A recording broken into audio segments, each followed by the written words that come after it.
ماشاء اللہ لا حول ولا قوة الا باللہ العلی العظیم اعوذ باللہ السمیع العلیم من الشیطان اللعین الرجیم بسم اللہ الرحمن الرحیم الحمد للہ الدال علی وجودہ بخلقہ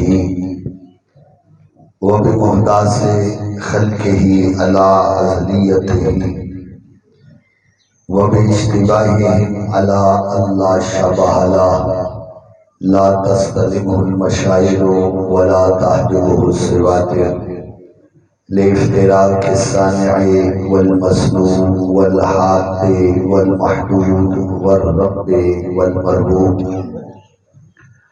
الأحد لا بتعويل عدد والخالق لا بمعنى حركة ونصب والسمیع لا بعادات والبصیر لا بتفریق آیات والشاہد لا بمماسات والبائن لا بتراخی مسافات والصلاة والسلام على سید النبی الأمی المکی المدنی العربی سیدنا وحبیبنا وطبیب قلوبنا وصاحب التاج والمعراج وصاحب لواء الحمد ابو القاسم محمد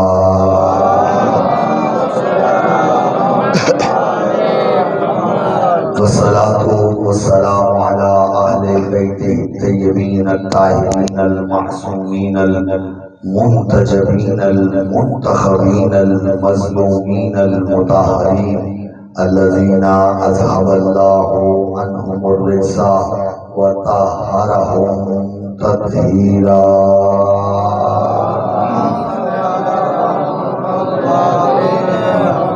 ولعنة الله الدائمة على أعدائهم أجمعين من يومنا هذا إلى يوم الدين أما بعد فقد قال الله تبارك وتعالى في كتابه المجيد وخطابه الحميد وهو أصدق القائلين وقوله الحق بسم الله الرحمن الرحيم والضحى والليل إذا سجى ما ودعك ربك وما قلى وللآخرة خير لك من الأولى وَلَسَوْفَ يُؤْتِيكَ رَبُّكَ فَتَرْضَى مل کے باوز بلند صلوات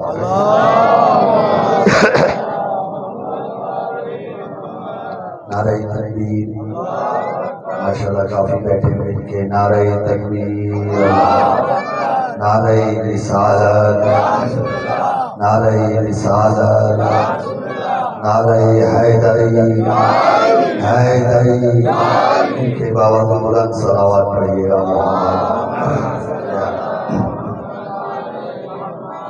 صاحبہ جی بکار سورہ وضحا کی ابتدائی آیات تلاوت کرنے کا شرف حاصل کیا گیا. ارشاد پروردگار ہے کہ وَضُحَا وَاللَّيْلِ إِذَا سَجَا. میرا حبیب مجھے دن کی قسم، میرا حبیب مجھے رات کی قسم جب وہ چھا جائے. ما ودعک ربک وما قلی. تیرے رب نے نہ تو کبھی تجھے اکیلا چھوڑا ہے اور نہ ہی وہ کبھی تجھ سے ناراض ہوا ہے. وَلَلْآخِرَةُ خَيْرٌ لَكَ مِنَ الْأُولَى. اللہ فرماتا ہے میرا حبیب تیری آخرت، تیرا انجام تیری اس دنیا سے بہت بہتر ہے. وَلَسَوْفَ يُعْتِيكَ رَبُّكَ فَتَرْضَى. ان قریب تیرا رب تجھے وہ عطا کرے گا جس سے تو راضی ہو جائے. ماشاءاللہ بڑے باشعور لوگ آپ تشریف فرما ہیں. جو وقت دیا گیا ہے اس میں چند مروزات مشغولات کرنا چاہتا ہوں. اگر میری بات پہنچ گئی تو لطف لیجیے گا. اللہ فرماتے ہیں میرا حبیب مجھے دن کی قسم، مجھے رات کی قسم جب وہ چھا جائے. ما ودعک ربک وما قلی. تیرے رب نے نہ تو کبھی تجھے اکیلا چھوڑا ہے اور نہ ہی وہ کبھی تجھ سے ناراض ہوا۔ اس آیت کا نتیجہ یہ نکلا کہ رسول جہاں بھی جائے گا اللہ رسول کے ساتھ ہے۔ اللہ اپنے حبیب کو کبھی تنہا نہیں چھوڑتا۔ میرا حبیب تو جدھر جائے گا اللہ تیرے ساتھ ہے۔ تو جب رسول کے ہر قدم پہ اللہ رسول کے ساتھ ہے تو یہی وجہ ہے کہ محمد کے نقش قدم کا نام دین بن گیا۔ مولا آپ کو سلامت رکھے۔ جس میں میری بات پہنچے تھوڑا سا میرے ساتھ چلیے گا تاکہ میں اپنی بات پہنچا سکوں کہ رسول کے نقش قدم کا نام دین بن گیا۔ رسول کے نقش قدم کا نام صراط مستقیم بن گیا کہ جہاں اللہ کا حبیب قدم رکھے گا وہی راہ مستقیم ہے، وہی رستہ صراط مستقیم ہے۔ لیکن عجیب بات ہے اللہ نے قرآن میں ایک عجیب لفظ کہا میرا حبیب اِنَّا هَذَا صِرَاطِي مُسْتَقِيمًا فَاتَّبِعُوهُ وَلَا تَتَّبِعُوا السُّبُلَ فَتَفَرَّقَ بِكُمْ عَنْ سَبِيلِهِ۔ میرا حبیب انہیں بتا دے کہ یہی میرا ایک سیدھا راستہ ہے، بس اس پہ چلنا، اس کی اتباع کرنا۔ وَلَا تَتَّبِعُوا السُّبُلَ، اور زیادہ رستوں کی اتباع نہ کرنا۔ اگر زیادہ رستوں کی اتباع کرو گے نقصان کیا ہوگا؟ فَتَفَرَّقَ بِكُمْ عَنْ سَبِيلِهِ، یہ زیادہ رستے تمہیں اللہ کے ایک رستے سے بھٹکا دیں۔ تھوڑی سی زحمت کرنی پڑے گی، اگر میرے ساتھ چلے تو لطف لیجیے گا۔ عربی میں صراط کہتے ہیں رستے کو، ایسے ہیں، اور سبیل بھی رستے کو کہا جاتا ہے۔ سبیل بھی رستہ ہے، صراط بھی رستہ ہے۔ مثلا آپ کہتے ہیں کہ میں یہ کام فی سبیل اللہ کر رہا ہوں، یعنی اللہ کی راہ میں میں یہ کام کر رہا ہوں، تو سبیل کا معنی کیا ہے؟ بولیں تھوڑا سا میرے ساتھ۔ رستہ۔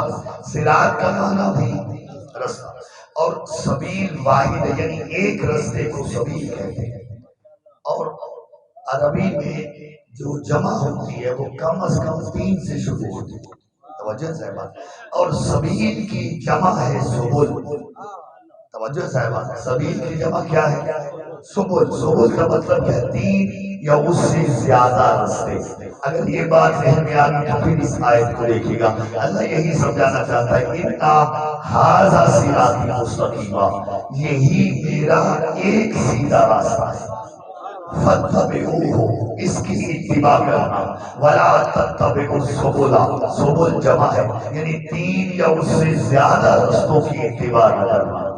اگر 3 یا اس سے زیادہ رستوں کی اتباع کرو گے تو وہ تمہیں میرے ایک صراط سے بھٹکا دے۔ اللہ کرے میری بات پہنچے۔ اب صاحبہ دیکھیں ایک بات یہاں رک کے اور کرنا چاہتا ہوں، رستہ دیکھا ہے کبھی کبھی؟ وہ سب دیکھتے ہیں، یہ باہر جس پہ آپ چل کے آئے ہیں، یہ رستہ، یہ گلی ہو، بازار ہو، شارع ہو، سڑک ہو، توجہ صاحبہ، جی ٹی روڈ ہو، یہ سارے کے سارے کیا ہیں؟ اسے عربی میں کہتے ہیں صراط۔ اب ایمان سے بتانا کہ آپ راستے کے اوپر چلتے ہو یا راستے کے پیچھے چلتے ہو؟ بولے بولے بولے میرے ساتھ۔ راستے کے ہمیشہ اوپر چلا جاتا ہے، راستے کے کبھی پیچھے بولے بولے نہیں چلا جاتا۔ اب ایمان سے بتانا کہ اللہ کو راستے کے اوپر چلنے کی عربی نہیں آتی؟ بولے بولے اللہ کو کہنا چاہیے تھا یہ میرا صراط مستقیم ہے، اس پر چلو، یہ نہیں کہا، بلکہ کیا فرمایا؟ اِنَّا هَذَا صِرَاطِي مُسْتَقِيمًا، یہی میرا ایک سیدھا راستہ ہے۔ فَاتَّبِعُوهُ، اس کی اتباع کرنا، اس کے پیچھے چلنا۔ اتباع کا معنی ہوتا ہے پیچھے چلنا، کہ راستے کے تو اوپر چلا جاتا ہے لیکن اللہ کہہ رہے اس کے پیچھے چلنا۔ تو سمجھ میں آیا صراط مستقیم کسی روڈ کا نام نہیں ہے، بولے جسے سمجھ سلامت رہے گا۔ صراط مستقیم کسی اشارہ کا نام نہیں ہے، صراط مستقیم کسی گلی کا نام نہیں، توجہ چاہ رہا ہوں، اگر صراط مستقیم کسی روڈ کا نام ہوتا، کسی شارع کا نام ہوتا تو کہا جاتا میری اس صراط مستقیم پر چلو، لیکن اللہ نے یہ نہیں کہا، فرمایا اِنَّ هَٰذَا صِرَاطِ مُسْتَقِیمًا فَاتَّبِعُوهُ، یہی میرا ایک سیدھا راستہ ہے، یہی میری ایک صراط مستقیم ہے، فَاتَّبِعُوهُ، اس کے پیچھے چلنا، اس کی اتباع کرنا تو سمجھ میں آیا۔ صراط مستقیم کسی روڈ کا نام نہیں، کوئی انسان ہے جس کو اللہ نے صراط مستقیم کہہ دیا۔ میری بات پوچھو تو یہ سلامت ہے، توجہ سے بات نہیں ہے، کسی انسان کا نام ہے، توجہ چاہ رہا ہوں کہ جسے اللہ نے صراط مستقیم کا نام دیا۔ اب ڈھونڈو تو صحیح یہ صراط مستقیم ہے کون کہ جس کی اتباع کرنے کا حکم ہے؟ تو صاحب یہی وجہ ہے جب یہ آیت نازل ہوئی نا اِنَّ هَٰذَا صِرَاطِ مُسْتَقِیمًا، یہی میرا ایک سیدھا راستہ ہے، فَاتَّبِعُوهُ، اس کی اتباع کرنا، وَلَا تَتَّبِعُوا السُّبُلَ فَتَفَرَّقَ بِكُمْ عَنْ سَبِیلِهِ، ایک سے زیادہ رستوں کی اتباع نہ کرنا۔ اگر میرے ایک رستے کو چھوڑ کے زیادہ رستوں کی طرف چلے گئے تو اللہ فرماتے ہیں کہ تمہیں میرے سبیل سے بھٹکا دیں گے، وہ گمراہ کر دیں گے۔ جیسے ہی آیت نازل ہوئی رسالت امام نے اس آیت کی تلاوت کی، ایک صاحب اٹھ کے کھڑے ہوئے کہتے ہیں یا رسول اللہ، یہ ہاذا اس میں اشارہ ہے اور یہ قریب کے لیے استعمال ہوتا ہے کہ یہ ہے میری صراط مستقیم، آپ کہے تو جا رہے ہیں کہ یہ ہے صراط مستقیم، بتائیے تو صحیح یہ صراط مستقیم ہے کیا؟ رسول نے کوئی جواب نہیں دیا، یہ بیٹھ گیا۔ تھوڑی دیر کے بعد پھر جبریل نازل ہوئے، اسی آیت کی تلاوت کی، اِنَّ هَٰذَا صِرَاطِ مُسْتَقِیمًا فَاتَّبِعُوهُ وَلَا تَتَّبِعُوا السُّبُلَ، رسول نے پھر آیت پڑھی اِنَّ هَٰذَا صِرَاطِ مُسْتَقِیمًا، یہی میرا ایک سیدھا راستہ ہے، اس کی اتباع کرو۔ شاید پھر اٹھ کے کھڑا ہوا، اللہ کے حبیب مسکرا رہا ہوں، بتائیے تو صحیح یہ صراط مستقیم ہے کیا؟ رسول نے کوئی جواب نہیں دیا، پھر بیٹھ گیا۔ تیسری مرتبہ جبریل پھر نازل ہوئے، اسی آیت کی تلاوت کی تو رسول نے پھر اس آیت کو پڑھا اِنَّ هَٰذَا صِرَاطِ مُسْتَقِیمًا فَاتَّبِعُوهُ وَلَا تَتَّبِعُوا السُّبُلَ فَتَفَرَّقَ بِكُمْ عَنْ سَبِیلِهِ۔ شاید پھر اٹھ کے کھڑا ہوا، ابھی سوال کرنا چاہتا تھا کہ مسجد نبوی میں علی بن ابی طالب داخل ہوئے، اس نے ملک علی کو دیکھا، پھر رسول کی طرف دیکھتے کہتے مولا کب سے پوچھ رہا ہوں، بتائیے تو صحیح یہ صراط مستقیم ہے کیا؟ رسول مسکرا کہتے عجیب شخص ہے، دیکھ بھی رہا ہے پوچھ بھی رہا ہے۔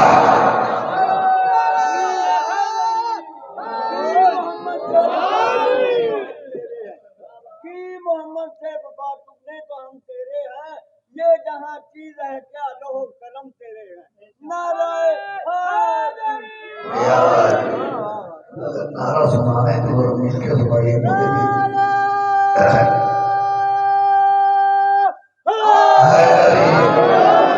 سلامت رہیے اللہ۔ اب بات آگئی تمہاروں کے جملہ سنتے جائیے گا۔ صراط مستقیم ہے علی، توجہ صاحبہ، اچھا مزے کی بات کرو، اللہ فرماتے ہیں ربک علی صراط مستقیم، تمہارا رب صراط مستقیم پر ہے۔ اللہ کل کسی کو یاسین والقرآن الحکیم انکا لمن المرسلین علی صراط مستقیم۔ یاسین اے سید السلام، رسول سے خطاب کیا، یاسین والقرآن الحکیم، مجھے اس حکمت والے قرآن کی قسم ہے، انکا لمن المرسلین، بے شک تو رسولوں میں سے ہے، علی صراط المستقیم، تو صراط مستقیم پر ہے۔ توجہ چارو، اللہ ہے صراط مستقیم پر، رسول ہے صراط مستقیم پر، ہمیں پر کا حکم نہیں، ہمیں پیچھے چلنے کا حکم۔ اللہ کا کسی تک بات پہنچی، توجہ چارو، ہمیں حکم کیا ہے؟ صراط مستقیم کے پیچھے چلو، اور اللہ ہے صراط مستقیم پر، رسول ہے صراط مستقیم پر لیکن عجیب ہے کہ جب اللہ نے شیطان کو کہا نا فخرج فإنک رجیم وعلیک لعنتی الی یوم الدین، توجہ میری طرف رکھیے گا، نکل جا میرے دربار سے، تو مردود ہے، تجھ پر میری قیامت تک کے لیے لعنت ہے۔ تو اس نے کہا فَقَدْ أَخَّرْتَنِی، اگر تو مجھے مہلت دے تو میں تیرے بندوں کو گمراہ کروں گا۔ کہا کیسے کرے گا؟ کہا لَأَقْعُدَنَّ لَهُمْ عَلَىٰ صِرَاطِكَ الْمُسْتَقِيمِ، میں ان کے لیے صراط مستقیم پر نقب لگا کے بیٹھ جاؤں گا۔ توجہ نہ صاحبہ، انہیں صراط مستقیم تک آنے نہیں دوں گا، انہیں صراط مستقیم تک آنے نہیں دوں گا۔ جملہ بڑے آرام سے کہہ رہا ہوں، جس بھائی جس بزرگ کو جب سمجھ آئے تب لطف لے جا۔ اللہ ہے صراط مستقیم پر، رسول ہے صراط مستقیم، بولے میرے ساتھ پر، اور علی ہے صراط مستقیم، اور ہمیں حکم ہے صراط مستقیم پر چلو اور صراط مستقیم کی اتباع کرو۔ اور شیطان نے کہا کہ میں صراط مستقیم کے رستے میں نقب لگا کے بیٹھ جاؤں گا، کسی کو صراط مستقیم تک نہیں جانے دوں گا۔ تو قبلہ صراط مستقیم ہے علی، تو بس سمجھ لینا تمہیں جو بھی علی کی ولایت سے روکے وہی تو شیطان ہوگا۔ سلامت رہو، سلامت رہو۔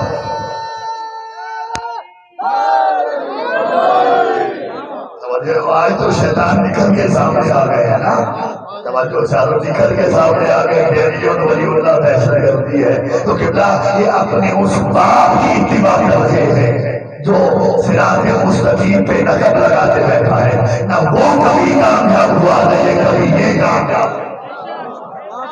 مولا آپ کو سلامت رکھے۔ حضور باتوں سے باتیں نکلتی جائیں گی، جو بات میں کرنا چاہتا تھا، ما ودعک ربک وما قلی، میرے حبیب تیرے رب نے نہ تو کبھی تجھے اکیلا چھوڑا اور نہ ہی وہ کبھی تجھ سے ناراض ہو۔ اور اللہ نے حضور دو قسمیں اٹھائی ہیں، بڑے آرام سے بات کر رہا ہوں، اس بھائی جس بزرگ کو جب سمجھ آئی تب لطف لیجیے گا کہ اللہ نے دو قسمیں اٹھائی ہیں، وَالضُّحَىٰ وَاللَّيْلِ إِذَا سَجَىٰ، میرے حبیب مجھے دن کی قسم، میرے حبیب مجھے رات کی قسم کو جب چھا جائے، ما ودعک ربک، تیرے رب نے کبھی تجھے اکیلا نہیں چھوڑا۔ نہیں جانتا اللہ کی مصلحت کیا ہے کہ اللہ نے دن اور رات کی قسمیں کیوں اٹھائی۔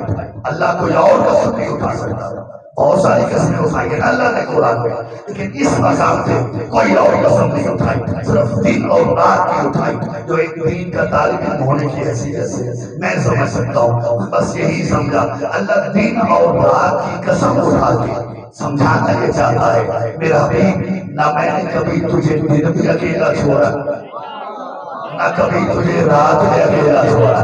تو اگر دن میں کہیں جائے گا میں تب بھی تیرے ساتھ ہوں، تو رات کے اندھیرے میں کہیں جائے گا تب بھی تیرے ساتھ ہوں۔ تو پھر جملہ کہہ رہا ہوں، اگر کوئی رات کے اندھیرے میں محمد کو اکیلا سمجھ کے پیچھے چل پڑے تو سمجھ لینا اس کا قرآن پہ ایمان ہی نہیں تھا۔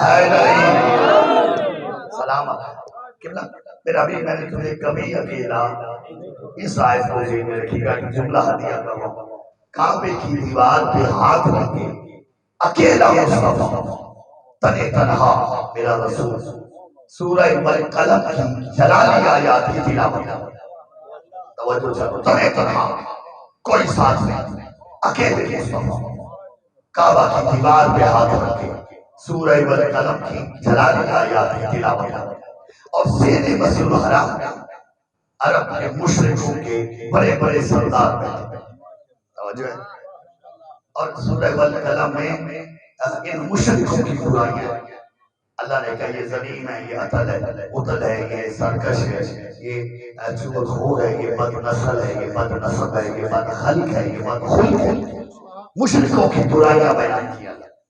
اب اکیلا رسول تنے تنہا کعبہ کی دیوار پہ ہاتھ رکھ کے سورہ والقلم کی جلالی آیات کی تلاوت کر، توجہ، یہ مشرک بیٹھے سے مسجد الحرام، ان کے کانوں تک سورہ والقلم کی یہ آیتیں پہنچی، ایک دوسرے کو دیکھ کہتے ہیں یہ ابو طالب کا بھتیجا، یہ عبداللہ کا لخت جگر، یہ محمد، یہ ہمیں کعبہ تک گالیاں دیتا ہے۔ توجہ چاہو، دیکھیں مشرک یہ نہیں کہے گا کہ مصطفیٰ قرآن کی آیتیں پڑھے، کیونکہ جب رسول کو نبی ہی نہیں مانتے تو قرآن کو کیا مانے؟ وہ تو یہی سمجھیں گے نا کہ یہ ہمیں گالیاں دے رہا ہے، لیکن میرا رسول وہ ہے جسے اللہ نے خود کے عظیم کا مالک بنایا۔ میرے رسول نے کبھی کسی کو زندگی میں گالی، بولو یار پریشان کرتے ہو، کبھی گالی نہیں دی، لوگوں نے پتھر مارے، مصطفیٰ نے دعائیں دی، توجہ صاحبان، لوگوں نے کوڑا پھینکا، رسول عادت ہو چلے گئے۔ توجہ چاہ رہا ہوں، میرے رسول کی زندگی میں آپ کو گالی تو بڑی دور کی بات، کوئی ترس بات بھی نہیں ملے گی، تلخ بات بھی نہیں ملے گی، کیونکہ اللہ نے کہا میرا حبیب لو کنتا فظا غلیظ القلب لانفضوا من حولک، میرا حبیب اگر تو ترس رو ہوتا، اگر تو سخت لفظ بولنے والا ہوتا، یہ جو تیرے ارد گرد جمع ہو گئے ہیں یہ بھاگ جاتے۔ اس بات کی دلیل ہے کہ میرے رسول نے کبھی سخت کلامی نہیں کی، گالی دینا تو بہت دور کی بات، سخت لفظ نہیں کہا۔ میرا رسول تو خلق عظیم کا مالک ہے۔ ہاں ایک وقت ایسا ضرور آیا کہ مصطفیٰ نے یہ جملہ کہا تھا کہ من حاضر کل، کون ہے جو اس کتے کی زبان کو بند کرے؟ واقعہ ذہن میں ہے نا آپ کے؟ ایک جملہ تو اجازت ہے تو رک کے کہتا چلا دو کہ خندق کا واقعہ آپ کے ذہن میں خندق نہیں سنا رہا، لیکن ایک جملے کی اجازت چاہتا ہوں۔ حضور خندق خود رسول نے کھدوائی، گھبرائے تو نہیں؟ اور آپ کو سنا ہمارے خطبہ، ہمارے ذاکرین ایک لفظ کہتے ہیں، میں ان سے اپیل کرتا ہوں کہ یہ لفظ نہ کہا کرے کہ جی وہ کسی تنگ دل نے ایک جگہ سے خندق کو تنگ رکھا تھا، ہاں نہیں، غلط بات ہے، نہیں کہنا چاہیے۔ کیوں؟ اس لیے کہ یہ جو خندق ہوئی ہے اس کی نگرانی خود مصطفیٰ کر رہا ہے، توجہ چاہ رہا، رسول خود اس کی نگرانی کر رہے، اور رسول نے دیکھا تھا کہ خندق یہاں سے تنگ ہے، خود نہیں کروائی کھلی۔ میں کہتا ہوں یا رسول اللہ ساری خندق کھلی ہے، اس کو تنگ کیوں رہنے دیا؟ اسے بھی کھلی کروا دے کہ کہیں کوئی مشرک خندق عبور نہ کرائے۔ فرمایا میں بھی تو یہی چاہتا ہوں کہ کوئی خندق عبور کر کے آئے، مجھے بھی تو پتا چلے کہ کتنے جانسار ہیں۔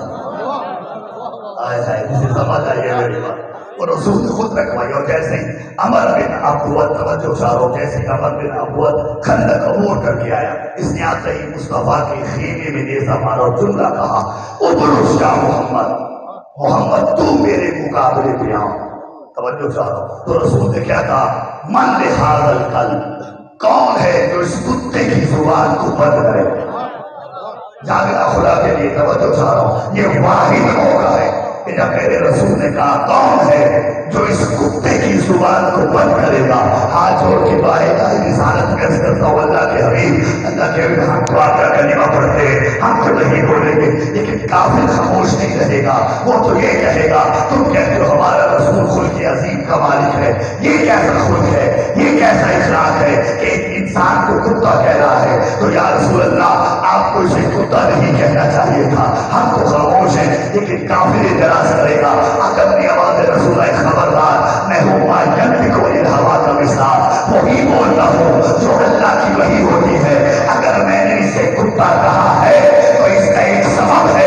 اللہ کے حبیب کیسا سبب؟ فرمایا میں نے اسے کتا اس لیے کہا لِأَنَّهُ خَوَّفَنِي عَلَىٰ بَابِي، اس نے مجھ محمد کے دروازے پہ آ کے مجھے ڈرانے کی کوشش کی ہے، اور میں کائنات کے لیے قانون بنا کے جا رہا ہوں، جو بھی جب بھی دروازہ محمد پہ آ کے پہنچے گا کتا ہی کہلائے۔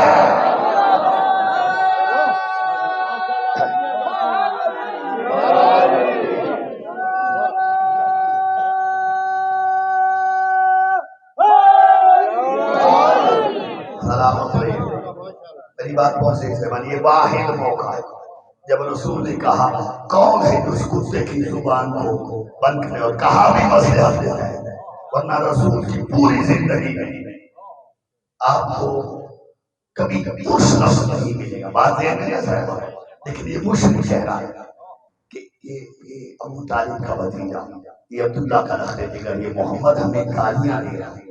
رسول پڑھ رہے تھے سورہ والقلم کی آیات، اور یہ سمجھتے تھے ہمیں گالیاں دے رہے ہیں، ایک دوسرے کو دیکھ کہتے ہیں کیا کریں؟ ایک بولا کہتا ہے موقع اچھا ہے، محمد اکیلا ہے، توجہ چاہو، محمد اکیلا ہے، جاؤ تلوار لے کے محمد کا سر قلم کر دو۔ اب ایک اٹھا تلوار لے کے چلا، رسول کے قریب تھوڑے دن کی توجہ میری طرف ہے، رسول کے قریب پہنچا، رسول کے قریب پہنچا، تلوار نکال کے حملہ کرنا چاہتا تھا۔ وہ جس نے قتل محمد کا مشورہ دیا تھا، آواز بھی کہتے ہیں خبردار محمد کو قتل نہ کرنا، واپس آ جاؤ۔ یہ واپس کرتا، یہ کہتا ہے تو عجیب شخص ہے، خود ہی قتل کا مشورہ دیا۔ اب میں قریب پہنچ چکا تھا، موقع بھی تھا، محمد اکیلا تھا، میں حملہ کر دیتا، تلوار سے محمد کا سر قلم ہو جاتا تو مسئلہ حل ہو جاتا، ہماری مشکلات ختم ہو جاتی۔ کہتا ہے تو اکیلا سمجھ کے گیا ہے، کہا اکیلا ہی تو ہے، کہا تو اکیلا سمجھ کے گیا ہے، وہ ہے دور کھڑا ابو طالب محمد کی حفاظت کر رہا ہے۔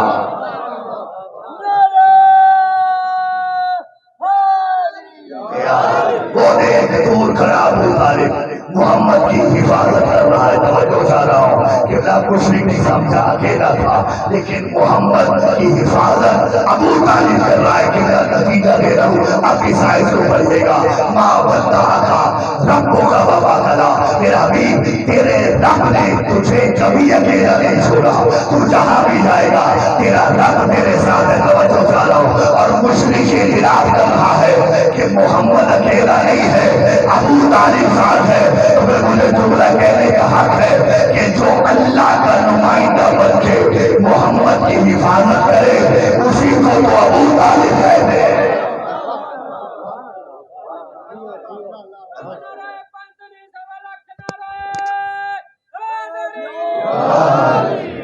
ابو طالب تو وہ حافظ مصطفیٰ۔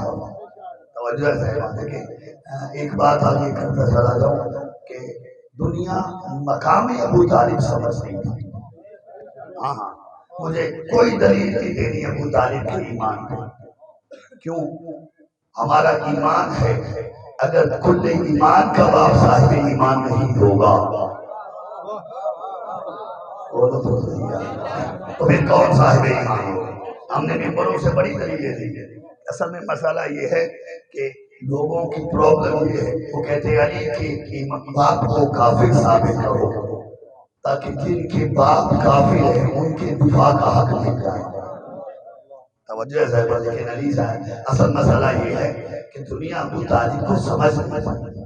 صرف ایک تعارف چھوٹا سا میرا پورا ہوتا جا رہا ہے، ایک تعارف سرکار ابو طالب کو چھوٹا سا اگر پہنچ گیا تو روک لیجیے۔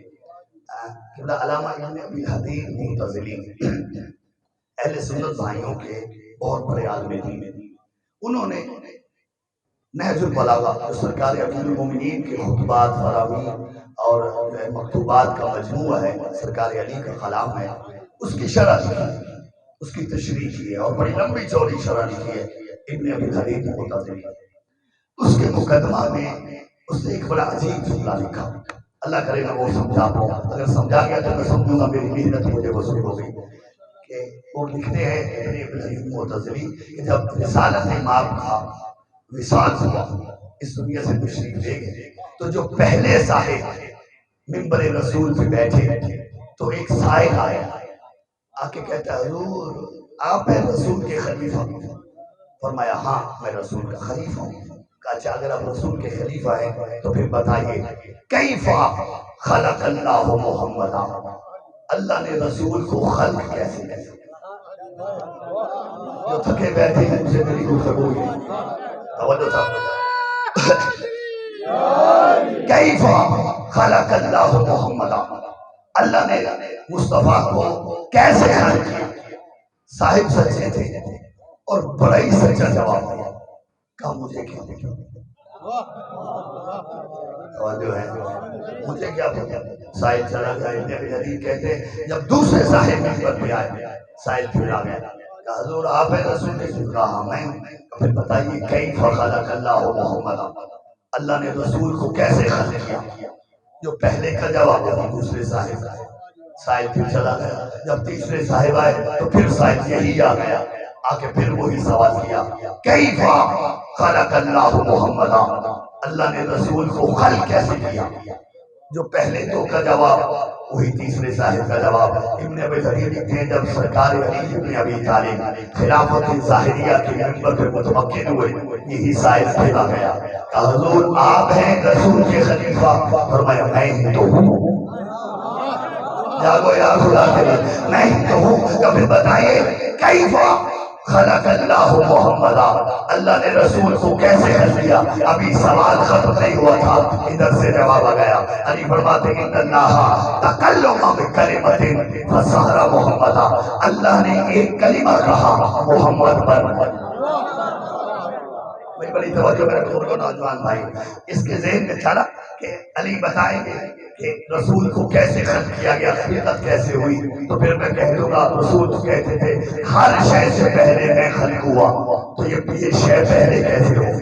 یہ رسول کو جھٹلانا چاہ رہا تھا، توجہ چاہ رہا ہوں۔ علی نے فرمایا ان اللہ تکلم بکلمۃ فصار محمد، اللہ نے ایک کلمہ کہا مصطفیٰ بن، یعنی علی نے کیا کہا؟ رسول کیا ہے؟ کلمہ۔ توجہ، رسول کیا ہے؟ بولو کلمہ۔ رسول کیا ہے؟ کلمہ۔ سرکار ابو طالب نے سرکار رسالت ماں کی شان سے شعر لکھی، توجہ چاہو، اور جن کی نظر ہے تاریخ میں وہ دیوان جو سرکار ابو طالب نے لکھا ہے نعت رسول میں، اور تاریخ اٹھا کے دیکھے گا رسول کا سب سے پہلا نعت کہاں ہے؟ ابو طالب۔ توجہ چاہو، جو سرکار ابو طالب نے صرف رسالت ماں کی شان میں نعت میں جو شعر کہے، جب انہیں اکٹھا کیا گیا ان کی کل تعداد ہے 3333۔ توجہ ہے، اور جانتے ہیں شعر کتنے جملوں کا ہوتا ہے؟ 2 جملوں۔ اب 3333 کو ڈبل کرو تو یہ بنتا ہے 6666۔ اللہ کو ابو طالب کی نعت مصطفیٰ کے یہ شعر اتنے پسند آئے کہ اللہ نے قرآن کی آیتوں کی تعداد بھی اتنی رکھی۔ اللہ کرے کسی طرح میری بات پہنچ نہیں۔ جو سرکار ابو طالب نے شعر ہے ان میں ایک شعر یہ تھا میزان الصدق لا یبخسہ شعیرا بوزان عدل وزنہ غیر زائل، کہ میرا محمد صدق و عدل کی میزان ہے۔ توجہ چاہو، علی نے کیا کہا؟ کلمہ۔ سرکار ابو طالب نے کیا کہا؟ صدق و عدل۔ 3 لفظ ہو گئے نا، کلمہ، صدق، عدل، ان تینوں سے مل کے قرآن کی آیت ہے تمت کلمۃ ربک صدقا وعدلا۔ توجہ چاہو، 2 لفظ باپ کے 1 لفظ بیٹے کا، لیکن عجیب یہ ہے ابو طالب نے یہ شعر کہا ہے مکے میں اور آیت نازل ہوئی ہے مدینے میں۔ اب ایمان سے بتانا ابو طالب نے قرآن سے لیا یا قرآن نے ابو طالب سے لیا؟ بولو یار۔ اچھا فیصلہ بھی نہیں کرتے، تھوڑا سا آگے چلتے۔ سرکار ابو طالب نے کچھ اور شعر کہے، تو میں اعوذ برب الناس من کل طائن علینا بسوء او ملحد بباطلی، میں لوگوں کی پروردگار کی پناہ میں جاتا ہوں ہر باطل سے بھاگ کے۔ اعوذ برب الناس ابو طالب نے مکے میں کہا، کل اعوذ برب الناس مدینے میں نازل۔ تھوڑا سا آگے چلے ہو تو جو ہے میری طرف آنے جانے والے کو چھوٹے توجہ میں طرف رکھے گا۔ بھائی مثال سے آپ کا نکاح کس نے پڑھا؟ بولتے ہیں سرکار ابو طالب۔ سرکار ابو طالب کا نکاح کس نے پڑھا؟ خود سرکار ابو طالب نے اپنا نکاح خود پڑھا، اور یہی تو فخر ہے علی کو کہ ہم ہی تو ہیں جو نکاح کی اولاد ہے۔ بولو یار میرے ساتھ بیان ہے سرکار ابو طالب نے جو اپنا نکاح پڑھا اس کا خطبہ یہ تھا، الحمدللہ رب العالمین رب المشعر والحتیم، تمام تعریفیں اس اللہ کے لیے ہیں جو عالمین کا رب ہے، جو مشرق اور حتیم کا رب ہے۔ توجہ چاہ رہا ہوں، اب قرآن اٹھا کے دیکھے گا، آپ کے گھروں میں بھی موجود ہے، آپ کی مسجدوں میں بھی موجود ہے، اور ابو طالب کے ایمان پہ شک کرنے والے کے ہاں بھی وہی قرآن موجود ہے جو تمہارے گھروں میں موجود ہے۔ اٹھا کے دیکھنا، شروع ہو رہا ہے الحمدللہ رب العالمین سے، ختم ہو رہا ہے قل اعوذ برب الناس سے۔ اب آپ ایمان سے بتا بتانا قرآن نے ابو طالب سے لیا یا ابو طالب نے قرآن سے لیا، یہ کبھی نہیں ہو سکتا کہ قرآن ابو طالب سے لے، قرآن کبھی بھی ابو طالب سے نہیں لے گا، اس لیے کہ قرآن کلام خدا ہے، قرآن اللہ کا کلام ہے، اس لیے قرآن کبھی بھی ابو طالب سے نہیں لے گا، تو پھر ماننا پڑے گا ابو طالب نے قرآن سے لیا، لیکن کب لیا؟ ابھی قرآن نازل ہی نہیں ہوا، ابھی تو قرآن لوح محفوظ میں ہے، قبلہ ابھی تو جبریل کو بھی نہیں پتا قرآن کی آیتیں کیا ہے، اور زمین پہ بیٹھا ابو طالب قرآن کی آیتوں کو بول کر رہا تھا، تو پھر ماننا پڑے گا کہ بھتیجے کی طرح چچا بھی عالم لوح محفوظ تھا۔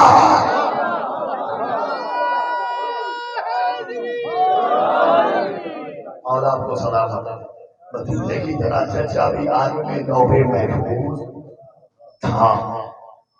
دنیا کو ابو طالب سے دشمنی کیا ہے؟ صرف یہ کہ ابو طالب نے مصطفیٰ کو بچایا، اور بات یہاں نہیں رکی، ابو طالب کے بعد ابو طالب کی اولاد نے مصطفیٰ کو بھی بچایا، دین مصطفیٰ کو بھی بچایا، اور اس دین کو بچانے کے لیے حسین نے کربلا میں سب کچھ قربان کر دیا، جوان دیے، مہمان دیے، بچے ذبح کرائے، چہلم منا رہے ہو نا آقا حسین کا۔ اللہ نے ہمیں 14 معصوم عطا کیے، 14واں بحکم خدا زندہ ہے، 13 شہید ہیں، ہم 13 شہیدوں کی ماں سوائے حسین کے کسی کا چہلم نہیں مناتے، کیوں؟ چہلم ہمیشہ وارث منایا کرتے ہیں، ہر معصوم کا وارث موجود تھا، اپنے بابا کا چہلم مناتا رہا، لیکن حسین کا ایک ہی وارث ہے جس کے ہاتھوں میں ہتھکڑیاں ہیں، پاؤں میں بیڑیاں ہیں، گلے میں خاردار توق ہے، بابا کے لائٹ کربلا کی طرف منہ کر کے شام کے زندان سے ایک ہی جملہ کہتا رہا، بابا کیا کروں تیرا چہلم آ گیا، سجاد قید ہے، اجرکم اللہ، سوائے غم آل محمد کے کوئی غم نہ دیکھے گا، بس چند جملے، چند آنسو آ جائیں، جنت کی ضمانت ہے۔ حسین نے کربلا میں سب کچھ قربان کر دیا، جب کوئی نہیں رہ گیا نا، آواز دے کے فرماتے ہیں حل من ناصر ینصرنا، ہے کوئی مجھ غریب کی مدد کرنے والا؟ عزادارو، کوئی انسان نہیں آیا، ہاں ایک تیر آیا جو حسین کی پیشانی پہ لگا، تیرے امام نے وہ تیر کھینچا، دوسرا استغاثہ بلند کیا، حل من مغیث یغیثنا بوجہ اللہ، اور کوئی میری مدد نہیں کرتا تو نہ کہو، کوئی ہے جو اللہ راضی سمجھ کے میری فریاد سن لے۔ عزادارو، ایک اور تیر آیا حسین کے ہونٹوں پہ لگا، جو گھر سے زہرا کو بوسہ دینے آئے ہو، تیرے امام نے آخری استغاثہ بلند کیا، حل من ناصر ینصرنا، حل من مغیث یغیثنا، حل من ذاب یذب عن حرم رسول اللہ، کوئی ہے جو رسول کی بیٹیوں کو مدینے پہنچا دے۔ وہ عزادار ایک تین نوکوں والا تیر آیا، حسین کے سینے میں پیوست ہوا، امام نے تیر کھینچا، خون کا فوارہ نکلا، منہ کے بل زمین پہ گرے۔ اب فوج اشکیا میں اختلاف ہے، کوئی کہتا ہے حسین زندہ ہے، کوئی کہتا ہے اس دنیا سے چلے گئے، شمر ملعون کہتا ہے طریقہ میں بتاتا ہوں ابھی پتہ چل جائے گا حسین زندہ ہے کہ اس دنیا سے چلے گئے۔ یہ ملعون دے کے کہتے ہیں کیا طریقہ؟ کہتا ہے گھوڑوں کا رخ کر دو خیموں کی طرح، عزادارو جیسے گھوڑے مڑے نا خیموں کی طرف، وہ حسین جو منہ کے بل گرے تھے کوہنیوں کے بل اٹھ کے بیٹھ گئے، فرمایا کدھر جاتے ہو؟ ابھی حسین زندہ ہے اور میری زندگی میں خیموں کی طرف نہ جانا۔ بس عزادارو حسین چلے خیموں میں آئے، کہا یا زینب ایتینی بثوب عتیق، زینب مجھے پرانا لباس لا دے۔ عزادارو سیدہ نے لباس لیا، حسین نے اسے بھی جگہ جگہ سے جاگ کرنا شروع کیا، سیدہ دیکھ کے فرماتے بھیا یہ تو پہلے ہی بہت وسیلہ ہے، کیوں کھا رہے ہو؟ فرمایا میں اتنی امامت سے جانتا ہوں میری شہادت کے بعد میرے بدن سے لباس بھی نوش کیا جائے گا، پانچ کہہ رہا ہوں شاید کوئی پھٹا سمجھ کے چھوڑ دے، مجھ غریب کا کفن بن جائے گا۔ وَذَدَرُ جیسے ہی حسین سے یاد ہوئے نا، ایک مرتبہ سیدہ کی آواز آئی حسین بھیا تھوڑا سا جھک تو صحیح۔ حسین جھکے، سیدہ نے حسین کی گردن پہ بوسے دینا شروع کیے۔ حسین فرماتے بہن کیا کر رہی ہو؟ کہا ماں زہرا کی وصیت تھی بھیا، جب حسین آخری ودا کے لیے آئے تو زینب حسین کی گردن پہ بوسے دینا، کیونکہ اس پہ شمر کا خنجر چلے گا، یہ سننا تھا۔ حسین کی آواز آئی زینب ذرا اپنے ہاتھ کو آگے کر۔ سیدہ نے ہاتھ آگے کیے، حسین نے سیدہ کی کلائیوں سے کپڑا ہٹایا، زینب کی کلائیوں پہ بوسے دینا شروع کیے۔ سیدہ فرماتی ہے بھیا یہ کیا کر رہے ہو؟ کہا بہن یہ بابا علی کی وصیت تھی، حسین جب آخری ودا کے لیے آیا تو میری طرف سے زینب کی کلائیوں پہ بوسے دینا، تیری شہادت کے بعد ان کلائیوں میں رسیاں پہنائی جائیں۔ اجرکم اللہ، کوشش کرنا سیدہ کو بوسہ دینے کی مسئلہ۔ حسین فرماتے زینب میرے ساتھ چل۔ کہا بھیا کدھر؟ فرمایا میں اپنے والد سے ملنا چاہتا ہوں۔ دونوں بہن بھائی چلے اس خیمے میں آئے جہاں بستر بیماری پہ تیرا چوتھا امام تشریف فرما ہے۔ جب حسین خیمے میں داخل ہوئے سید الساجدین کی نگاہ پڑی، دیکھا بابا سر سے لے کے پاؤں تک خون میں رنگین ہے۔ یہ کہتے بابا تو جو اتنا زخمی ہے، اینا اینا حبیب ابن مظاہر تیرے بچپن کا دوست حبیب کدھر گیا؟ فرمایا قد قتل شہید ہوئے۔ این این مسلم ابن عوسیہ فرمایا قد قتل وہ بھی شہید ہوئے۔ کہا این این زہیر بن قیس۔ سجاد ایک ایک کا پوچھتے گئے، حسین بتاتے گئے قد قتل قد قتل قد قتل۔ جو ماتم کی نیت سے آئے ہو تو پتا چلا نا سارے مارے گئے۔ رو کے کہتے ہیں بابا سارے جو مارے گئے این این امی عباس، میرا چچا عباس کہا ہے؟ فرمایا قد قتل وہ بھی شہید ہوا۔ جب کہا وہ بھی شہید ہوا تڑپ کے سجاد بستر پہ بیٹھے کہتے بابا اگر چچا مارے گئے این این اخی علی اکبر، میرا بھائی اکبر کدھر گیا؟ عزادار حسین نے اتنا کہا سجاد پر اتنا سمجھ لے مردوں میں یا تو رہ گیا ہے یا میں رہ گیا ہوں، میرے نال جلدی سے ٹھیک ہو جا، تجھے بڑا سفر کرنا ہے۔ یہ سننا تھا کہ ایک مرتبہ آسان کا سہارا لے کے سجاد کھڑے ہوئے، قبضہ تلوار پہ ہاتھ رکھا، خیمے کے دروازے کی طرف بڑھے۔ حسین کی آواز آئی میرے نال کدھر جا رہے ہو؟ کہا بابا تیری نصرت کرنے جا رہا ہوں۔ کہا سجاد تیرے مقدر میں جہاد اصغر نہیں ہے، جہاد اکبر ہے۔ کہا بابا فرق کیا ہے؟ کہا میرے نال تلوار لے کے مقتل میں شہید ہو جانا یہ جہاد اصغر ہے، ماؤں کے سر سنے ہو، بہنیں بے گرا ہو، بدماشوں کا ہجوم ہو، شرابیوں کا مجمع ہو، کبھی اس مالدار کبھی اس شرمار۔ اجرکم اللہ، بس اللہ سجاد یہ تیرا مقدر ہے، چھوڑ دی میں نے ساری شہادت۔ دو جملوں کی مجھے اجازت دینا۔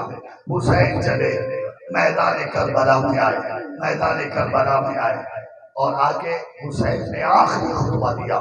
فرمایا اشقیا تم جانتے ہو اس پوری روئے زمین پہ میرے سوا کوئی محمد کا نواسہ نہیں ہے، میرے سر پہ رسول کا امامہ ہے، میرے زیر ران رسول کا گھوڑا ہے، میرے ہاتھ میں رسول کی تلوار ہے، اور پوری دنیا میں تمہیں میرے سوا محمد کا نواسہ نہیں ملے گا، کیوں میری جان کے دشمن ہو گئے؟ سب نے ایک ہی جملہ کہا حسین بغض سے جدے کا وہابی، تیرے باپ اور دادا کی دشمنی ہمیں کربلا لے آئی۔ کہا اچھا مجھے مارنا چاہتے ہو پہلے ایک گھونٹ پانی پلا دو، مجھے پیاس بہت لگی ہے۔ خدا کی قسم حسین نے پینے کے لیے نہیں مانگا تھا، وہ کیسے پی سکتا ہے جس کا اصغر پیاسا مارا گیا؟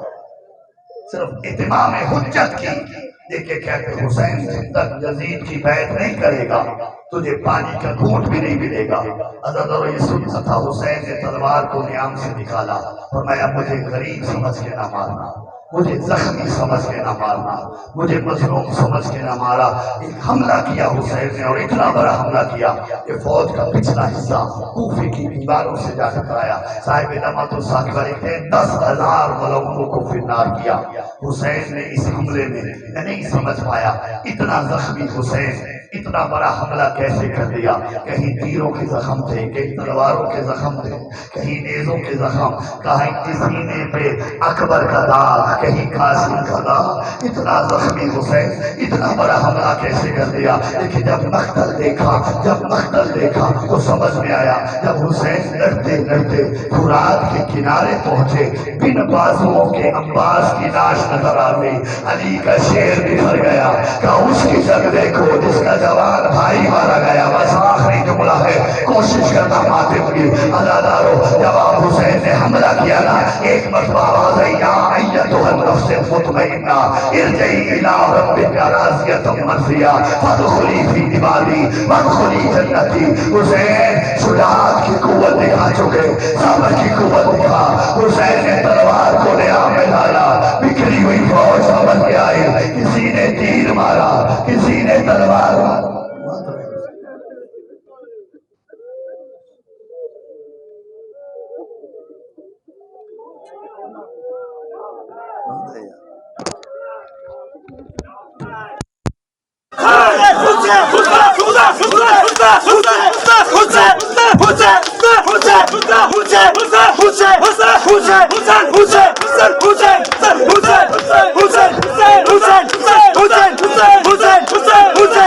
حسین